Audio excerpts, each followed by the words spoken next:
Are we starting? Yeah, hi. Oh, is that just it? Okay. We're starting. Okay. Good morning. Good morning. How are you? Fine. Although I'm not happy that it snowed. Yeah. I know. It was spring, and now it's winter. Again. Yeah, freezing. It's the death of me. Okay. Welcome. Today we have a special guest. We do. Her name is Jeanine Cyrwus. Do you know Jeanine? I do. How do you know I Jeanine? have had the honor to work with Jeanine at her school, Oakwood School, out in Virginia, and we'll have a little opportunity to have Jeanine talk about her wonderful school. But so I've known Jeanine for a few years, I think. 5 years, I think now. 5? Mm-hmm. Wow, I can't believe it's been that long. And so I've been out to their school and seen the kids in action and the teachers in action, and they do a phenomenal job. And we'll talk about Oakwood School in a little bit. But yeah. And I have met Jeanine before. Yeah. Our very first podcast ever. Oh, yes. During the That's pandemic. That's right. And my husband was in that one as well. And it was actually a lot of fun. It was fun. And Jeanine, you were so patient with us for our very first one. And, we were working out all the kinks. Yes. I enjoyed it. I appreciated it. We had a lot of fun. I will tell a little story about Jeanine, though. I had known Jeanine for a little while, and I went back out to their school, and Jeanine had to meet me at the school to open a door for me. And she pulled up on her Harley. Vroom, with leather lady. Pants on. I thought she was the coolest woman I ever met. She is That's cool. awesome. Yes, so I could never pull that off. Don't let that sweet voice fool you. I know, right? That's awesome. It was awesome. So Jeanine, I'm gonna give a little background about you. Okay. Introducing Jeanine Cyrwus. Yeah. So Jeanine has 20 years of experience in the field of special education. Her focus has been on learning disabilities and dyslexia. And some of the positions that she's had in the past are a classroom special education teacher, learning specialist, language arts coordinator at Oakwood, where she's currently at, and most recently, the director of outreach and literacy at Oakwood School. So we're so excited to have you. Welcome again. Thank you. So Jeanine, what made you, start on this path, this career? Yeah, the reason was because of my personal experience with my son. And my son was diagnosed with dyslexia and ADHD. And he attended public school, and I watched firsthand how the shift in, educational philosophies impacted his reading acquisition and the struggles that he experienced over the years. So that, put a fire under me to learn more about dyslexia, learn about the different strategies that are effective and necessary for teaching students to read. And that led into, broadening my career path, because I saw what it was like to have a child at home who was struggling. So it's become a passion. Yeah, so not only an advocate for your son, but all kids now. Yes, for sure. And that kind of leads us into our discussion today. There is an act called the 21st Century Dyslexia Act that's in the works. And I'm just going to give a little background about that, and then Jeanine is going to share some of her experience with around that act. So the 21st Century Dyslexia Act came about because dyslexia is currently included as a disability under specific learning disabilities. That's SLD. category in the Individuals with Disabilities Education Act, which is IDEA. And if you're in schools, that's something in special ed, that's something that everybody's very familiar with. And So, it usually falls under like speech and language. That's what that yes. falls under. Yeah, so it's not, it doesn't have its own category at this point. So, even though dyslexia is the most prevalent disability that falls under the SLD, but students are rarely diagnosed with dyslexia. So that's the problem. Not being diagnosed prevents kids from getting services that they need specifically for that disability. And we know, we've mentioned this before on this podcast, that 1 in 5 people have dyslexia. 11 million children in our country have dyslexia. 11 million children. This act, this 21st Century Dyslexia Act, will allow students to be identified by their schools as having dyslexia, which will allow schools to provide evidence-based interventions to kids with dyslexia. So it's very specific intervention. At this point, that doesn't always happen. And so that's a big problem when we're talking about 11 million kids in school. And so Jeanine was privileged enough to be invited to a dyslexia roundtable or panel, which was sponsored by, and we'll let her talk about it, some senators. And Congressmen and senators both. yes, and so this was called. It was entitled "Ensuring Every Young American Can Reach Their Dreams," and so Denise was able to be there with not a whole lot of people, but you were able to experience, be in the audience for, and be up close and personal with some people who are very influential in the field of education. And so, Denise, do you want to just kind of talk about Denise? Cut. Jeanine. Denise I know is your one of name. our I know your instructors. name is Jeanine. I know. You combined dyslexia and Jeanine together and said Denise. I did. I'm going to do a coffee drinking game. When you call me Denise, I'm going to take some coffee. Oh, good. Actually, this was a good place to kind of break, because I really want to say that this bill, this 21st Century Dyslexia Act, is actually labeled as dead. Yeah. And can you explain why that is, Jeanine? Yes. I'm looking for my notes. Okay.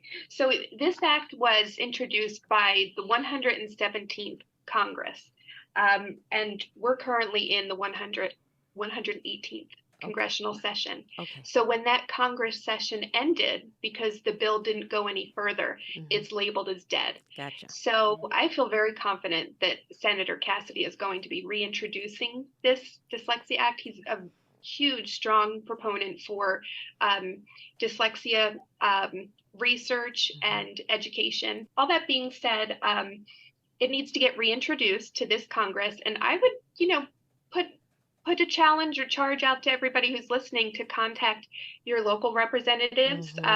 And maybe later on, I can even give you the names of the people who sponsored and co-sponsored this act. Maybe send them an email to let them know about your desire to see this move forward and get this going. Absolutely. That's a great idea. We can include that in the notes for sure. of the podcast so that people, can contact them and have that information.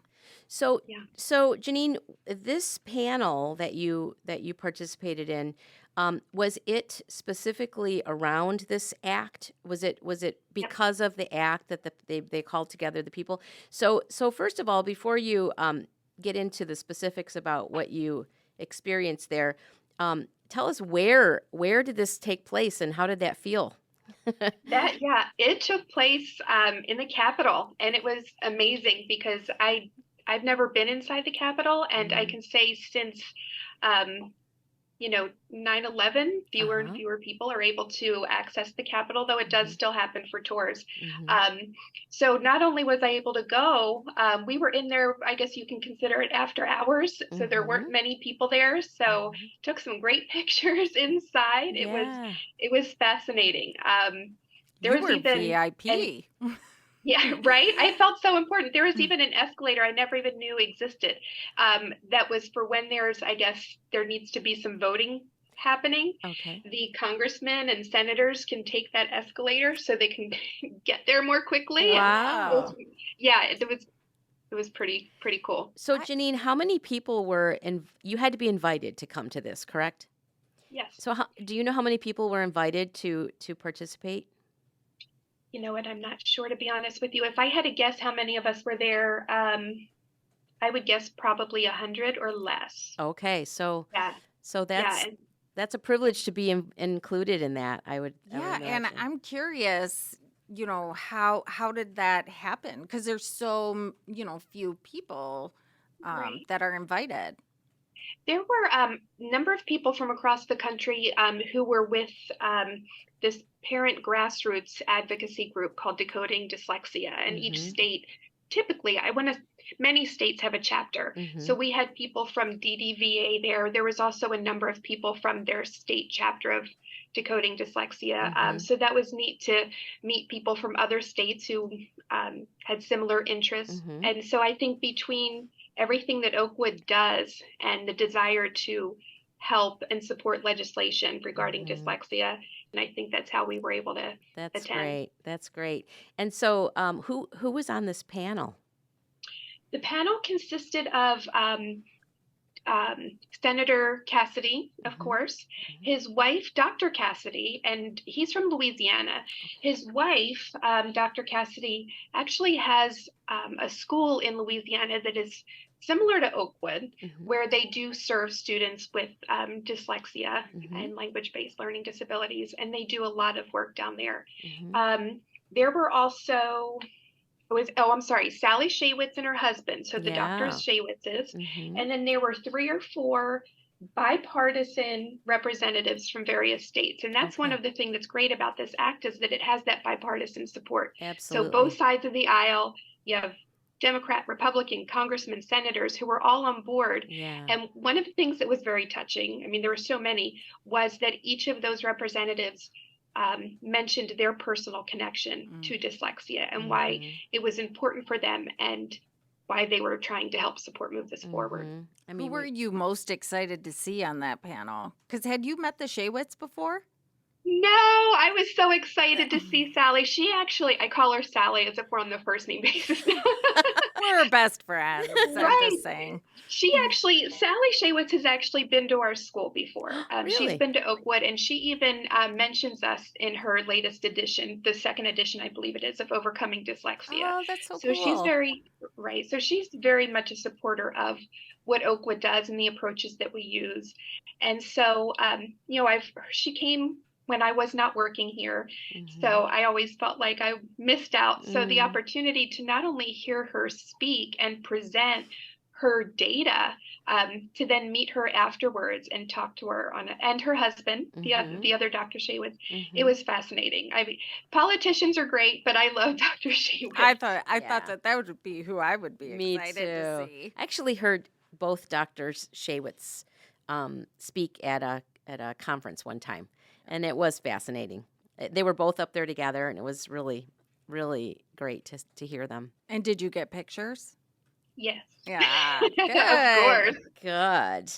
Maybe we could put some of those pictures on our... Oh, that would be cool. Maybe we can put a picture of you and Dr. Shaywitz's... I don't know how to say that plural, but... Yeah, Dr. Shaywitz, Doctors Shaywitz? Doctors Shaywitz, yes. We'll get a picture. We need to figure that out. Yeah. We'll put it in the notes. Right. I have to note it was the weather was awful that day. It was in July and it was very humid and there were thunderstorms. And so I was not having a good hair day, but I was so excited to be in a picture with Dr. Shaywitz. It didn't matter. It didn't matter. So tell us about this panel. So it was a panel discussion, even though they call it a round table. It was a panel because there were several people. And how did it go? I mean, what were you able to ask questions, or just tell us about what you experienced? Sure. So they had asked for questions to be presented ahead of time, and then if they had time, they would then answer those questions at the end. Senator Cassidy started by giving some information about dyslexia, and it was very similar to what you had already presented. And one of the big discussions that starts this whole thing off is the federal definition of dyslexia. And that comes from what was called the First Step Act, and that was from 2018. And little side note about that. So the First Step Act, that was actually, if you don't mind me going into this for just a second, that actually was set to improve criminal justice outcomes. And so it's like, what does that have to do with dyslexia? And what it did was I'm going to read from this here, includes provisions for screening inmates for dyslexia and provides support needed by those who have dyslexia to earn a GED. And so within that act, it provided the federal definition of dyslexia. So when you fast forward to the 21st Century Act that we're talking about, it's referencing that federal definition that was first made. That is very. Yeah. So one of the big pieces of conversation that she noted was within that definition, it says an unexpected difficulty in reading for an individual who has the intelligence to be a much better reader. And that unexpected difficulty was a key point because as a dyslexic, she says you can be very bright yet read slowly. You don't have to score below a certain level of reading. And I think that's important because in certain schools in certain areas, they feel like if that discrepancy isn't large enough, they're not going to note that as dyslexia. Yes. And her key point was it's about how you approach reading, the manner in which you read, and how long it takes you. So some of the data that I found very fascinating was she points out the failure of schools to identify dyslexia in students. And in her research, she said that the schools reported an incidence of dyslexia between 0 and 3 to 4%. So this is talking about schools across the country. And that's how many students they're saying have dyslexia, 0 to 3 to 4%. Yet the studies show that there's between 17 to 21%, the 1 in 5. That's where we hear about the 1 in 5. So to her point, you can't be counted if you're not identified. So under the 21st Century Dyslexia Act, screening identification is hugely important. Very good. Very interesting. Those are the little background things that we don't hear about, you know. That's really interesting. But this is the good background for it because a lot of schools that we've been going into, now they're requiring screening and starting in pre-K, kindergarten, even if it's just, object naming and so just things like that. Which is a good thing. It's becoming more prevalent or you're hearing more about it, but it's good to know that's the background of it. Yes. Yeah. And under this 21st Century Dyslexia Act, that's going to be a requirement. To that note, speaking of what you've been seeing at different states, when I was doing a little bit of reading and research on this topic, I came across a resource that I can share with you where you can look to see what various states require of the schools that relate specifically to dyslexia. So it's very interesting. I can pull that up. I don't know if you want to edit this part out. I can pull that up if you want to get to that later. Yeah, we can put that also in the show notes, the link for everybody to. Yeah, we can put that in. And I would like that link, actually. That would help us with knowing, what states have certain, because every state is different with their approval processes, and they're becoming a little bit more consistent, which is good. But yeah, that would be extremely helpful to see. Yeah, there's also, just to note, one of the organizations which you might be familiar with already, the National Center of Improving Literacy, I believe is what it's called. If you go to their website, you can go to a link.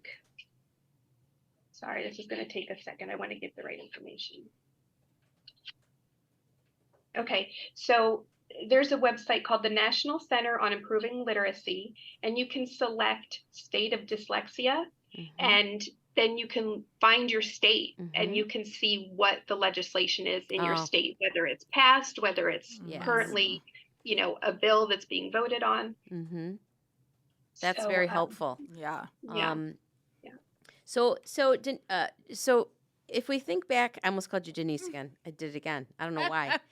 Janine, what was your most, she's drinking her coffee. What was the most memorable takeaway from that round table?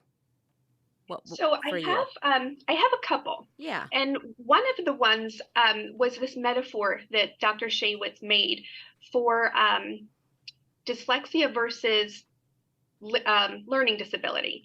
And so she was saying that if you think of dyslexia akin to the diagnosis of strep throat, Mm-hmm. it's highly specific, you have evidence-based treatments, and they're validated. You can address it. Mm-hmm. And you think of learning disabilities, on the other hand, that's a general term. Mm-hmm. And so it's comparable to like an infectious disease. Mm-hmm. If you want to treat strep throat, you have to identify the strep throat, and then you have to give it the correct treatment that's evidence-based. That's great. That's a great And hence analogy. the dyslexia. If you're just calling it a learning disability and you're not labeling it for what it is, you're not going to treat it properly. Perfect. That's perfect.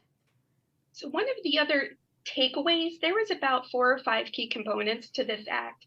And one of the ones I think is most noteworthy is that she was saying that the intervention should include the creation of specialized schools serving students with dyslexia. There you go. And so that really got me thinking, what would that look like? I mean, and personally, I see what it looks like because here at Oakwood, we are a specialized school, and it's the effectiveness of this type of programming, hands down, is, you can't compete. Exactly. Right. But so what would that, the question in my mind is, what would that look like when we're talking about having that at a much larger scale as far as offering it across the whole country? Mm-hmm. But she says this is what it would include.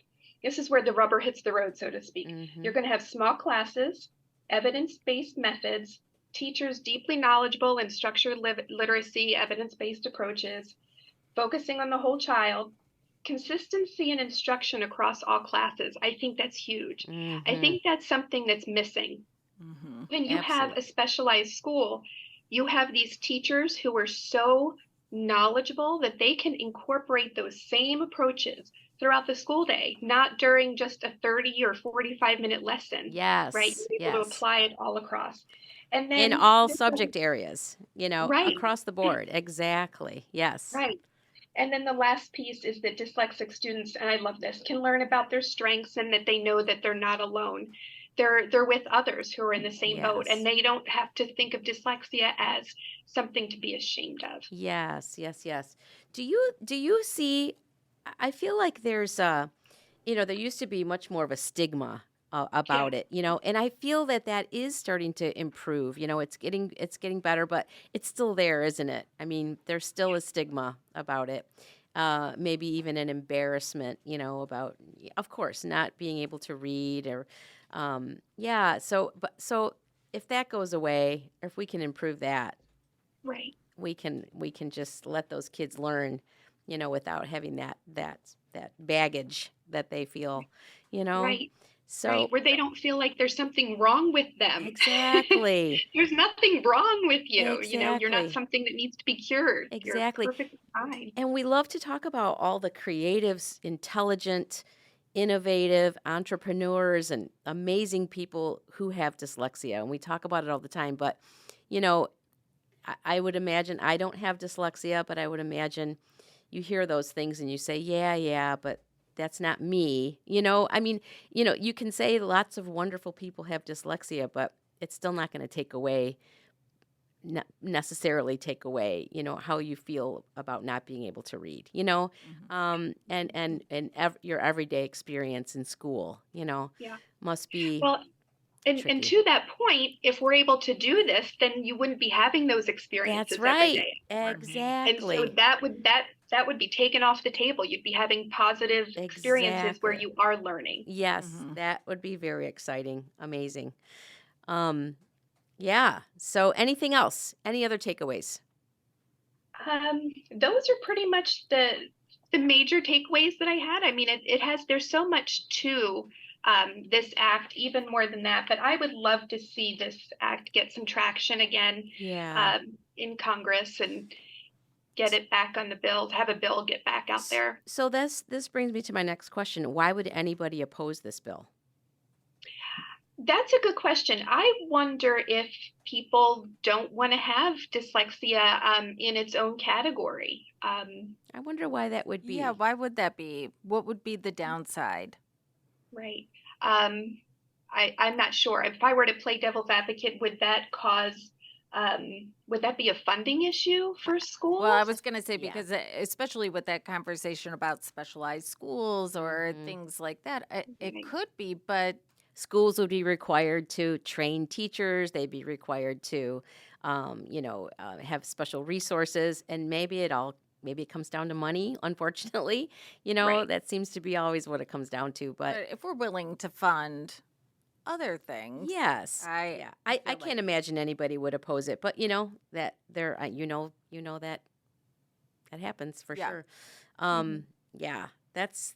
I'm so excited that you got to sit in the room and actually hear people talking about this, and it probably really hit home because they were talking about their personal experiences with it, and you have personal experience with it, at home and then where you work. I mean, right.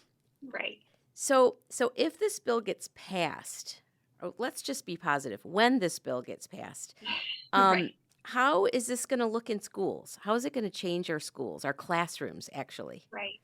I think this is something that's going to take time because professional development, of course, is going to be required. It's going to require a lot of change in mindset. Maybe not a lot. I don't know. I think it just depends on each school district and the teachers and what their mindset is already. But the classrooms, I think the important thing that Sally Shaywitz mentions is the size of the classes, that is pretty important, so that you can really individualize the needs. I mean, you can have 10 dyslexic children and all 10 need something to be presented in a slightly different way. And so if you have a class of 30, you might not be doing the justice that needs to be done. Exactly. So maybe you're identifying, if you have a class of 30 and you have 6 identified as dyslexic, well, then you need to take the next step and do something that's focusing specifically to their needs. For them, exactly. Yeah, because when we talk about small group settings, and students who have been diagnosed with dyslexia, we do groups of 4, so when you think about that, that's why it's so important to train teachers. Yes. To give them this resource and train them, because if the expectation is to be able to differentiate and do all of these things, training teachers is so important. Yeah, and I think that's what you'll see in schools. You're going to see teachers that feel prepared to even know what to do and how to help a person with dyslexia, because they're going to have training, and you're going to see resources in the schools that are specific for those kids, I would imagine, and so I think it'll just change the whole. It's going to change a school. It will change a school, and it's not like it's just going to affect a few people. It's going to affect a lot of people, and who knows the snowball effect of that, when kids feel good about themselves, when they feel confident at school, they're going to be happier at school. Maybe that'll affect the school. It could just snowball, really into some really wonderful things. And I'm wondering too, so when this bill gets passed, what is like the date, or what, when is this happening? Yeah. Or supposed to? Right. That's a good question. Right now, Virginia has, it's called the Virginia Literacy Act that was passed in 2022, and it's supposed to go into effect for the school year of 24-25. And it's amazing progress in the field of teaching students using evidence-based reading approaches. And the thing is, with that, you're not just going to expect to open the doors in school year 24, 25, and all of the teachers are going to be trained using, structured literacy and so forth. So there needs to be a plan. And I saw one of the school district's plans for trying to get that implemented. Okay. Because when you do this, you want to do it to fidelity. Absolutely. And so, what is that going to look like? How long is that going to take? And so there Yes. needs to be that put into this. You need to be able to build in time to train the teachers, provide all of those resources, and really look at the structure. So it's not Yes. something that can happen overnight. It takes time. And Oakwood, where Jeanine works, Oakwood School in Virginia, has trained, or I think you've trained all of your teachers. All of them. All of them, yes. And we have had the privilege to go and do that. And so, and I can attest to that, how wonderful they are. I mean, you are doing it with fidelity. You absolutely are. And that's a real priority for you. And we might as well just say right now that Oakwood is going to be hosting an open training. So anybody in the area can contact us, and we will connect you to that training. Do we have the date for that training? The week of July 24th. Yep. Okay. July 24th to the 28th, correct? Right. And so it'll be right there on your brand new campus. I'm excited to see that campus. Tell us about your new campus. So when I went to Oakwood School and visited, it was a tiny little school. It's very sweet, little quaint little school, and very homey and just very, very sweet. But they were in the process of with a big plan, right? A big plan of upgrading the school, and I can't wait to see it, because from what I hear, it's pretty amazing. Did it like triple in size?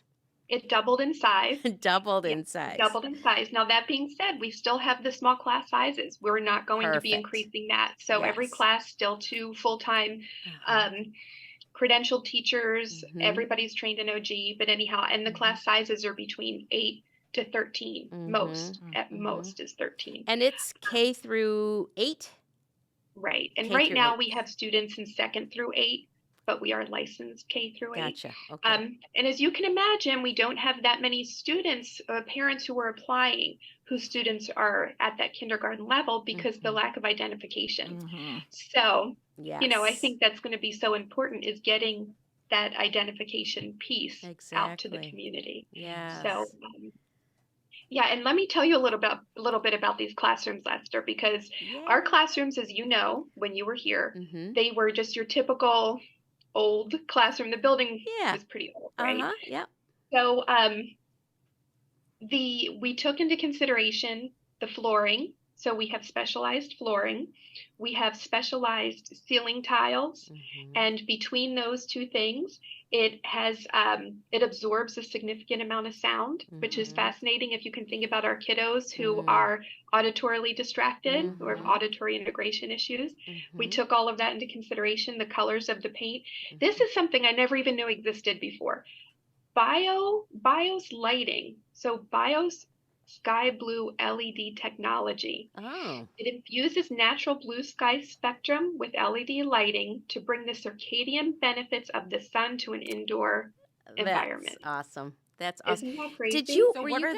What are the effects of that? I'm wondering if I should put some in my home. So it says circadian rhythm is the human, I do have a cheat sheet for this. Circadian rhythm is the human body clock that operates critical functions such as sleep, cognition, performance, alertness, and metabolism. So it helps the kids function at their most alert ability, at the most alert levels for during the day. Were you guys experimenting with that when I was there? Because I feel like I remember there was a classroom that maybe had that. That's right. I forgot. Yeah, it was one of our first classrooms that had been renovated. Yeah, that's amazing. Wow. I wonder, wouldn't it be fun? So do you notice a difference in the kids? I mean, is it too early to... to be honest with you, I'm not in the classroom enough anymore with the new position that I'm in to really say that I notice. I wish I could say, you know. Oh, I'm sure it makes a difference. Just even just the noise cancellation for some kids, that alone would be huge, you know. But that's so exciting, all based on Yeah. science, you know, like what Right. Exactly. yeah, Exactly. yeah.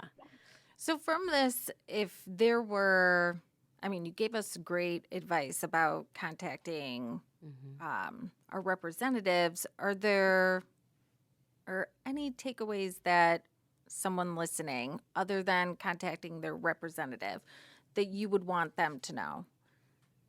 I would love for them to learn about screening as early as possible, because that's so important. No matter how and where and when these bills and acts get into effect, I think it's important that we screen our kiddos, because as soon as we screen and we see those deficits, then something can be done. And so if you're not screening, you're not looking for it, then that time, that very important window of opportunity for intervention, it goes away. Is there an optimum age for screening? Yeah, the research I read said that you can identify as early as 4, which blew me away. Yes. But they're saying kindergarten is the best time to do it. All right.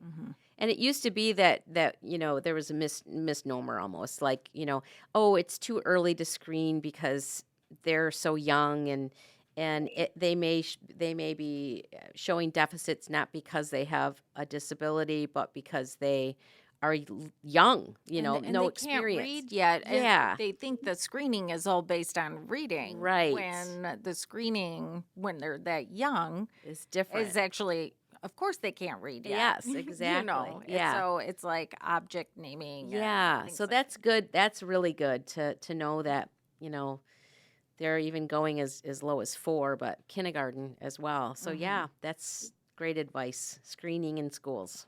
Absolutely. ASAP. I think there might be some people who are afraid of the screening because they might think it leads to a diagnosis and just the labeling. And really, a screening is just identifying if there's a weakness, identifying if there's an area that can be targeted. And I tell parents, you know, don't be afraid for that to be identified. Yes. Because the sooner you identify it, the sooner something can be done. Absolutely. Yes, for sure. Well, that's all such really great advice, and love to hear I'm so glad you got to go and meet you. Sally Shaywitz and get a picture with her, And we will post. we will post it. So send the best one. Your hair us. and all. Yeah, your hair and all. Maybe I could do some editing on the hair. I don't know, but yeah, I'll send it. Well, we do have one last question for you, because it is National Reading Month, and we're going to talk about a contest that we have in a minute, but we're asking about any books that you're reading lately that you would recommend. It doesn't have to be, you know, a book by Sally Shaywitz. It can be a total beach read. It could be a beach read. It could be a something that you're reading that you are loving from work, whatever. We're putting you on the spot. We did put you on the spot. So I'm going to cheat a little bit and pull up my Overdrive account where my books are, because I'm really bad at remembering the titles of books. That just means that you read a lot. That's that you right. have a list of That's books that you're like, oh. When we were talking about this before, this happens to me all the time. What's your favorite book? Oh, you know, whatever it is, you know, yada, yada, yada. This is my favorite book. What's it about? And I go, I can't remember what it's about, but it was my favorite book. I really liked it. I just remember how I felt when I just remembered that I really, really loved it after I finished reading it, but I can't tell you what it's about. It happens to me all the time. What's wrong with me?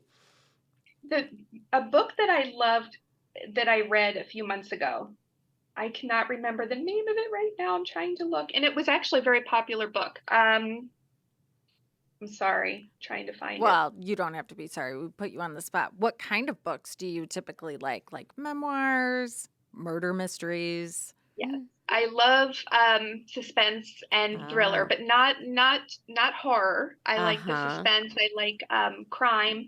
And a friend of mine just recently recommended this series that's actually a fantasy. I don't want to say sci-fi, but there's fairies and things like that. And I typically do not read that genre, and Mhm. I absolutely loved it with the magic and the fairies Oh, and cool. listening to this. The main character really developed. This particular author did such a fantastic job developing this character over several. There's 4 in the series, I believe. I just finished the 4th All one. right. All right. Yeah. So Is that the one that you're looking up, or is that a different one? well, Because what's the name so of the one that I was just referring to, that the author is Sarah J. Maas. It's Maas. But the oh, for goodness sakes, what is that other one? This is terrible. They made it into a movie recently, Oh. and it's Where the Crawdads Sing. Oh, Oh, yes. Oh, Yes. for crying out loud, I That's couldn't one of remember. isn't that one of Reese Witherspoon's? Yes. I read that book. She has That a was good book list. Uh-huh. Yep. I tend to follow that book list. Yeah, they just made, yeah, you're right. They just made a movie it's on Netflix, I think. Yeah. Yeah. So very good. Excellent. Yeah, so we've talked before about our favorite books many times. We don't need to keep talking about it. No, because I won't remember what they're about anyway. I know.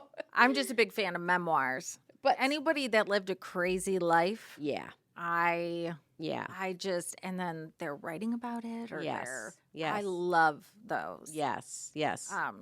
So my memoir would probably be pretty boring. Yeah. That's why I mine got to would be read, other people. You have to Yeah. live through other people, Yeah. vicariously through other people. But speaking about books, Mm-hmm. do you want to talk about our contest? I do. Please do. Okay. We're going to have a contest, Jeanine, and you and your teachers can get involved too. Yes. Awesome. The contest, it's going to be a Facebook post that we have, and all you have to do is submit what you're reading this month, and you'll be entered into the contest. And the winner will have the choice of which of their local library they want to us to donate to.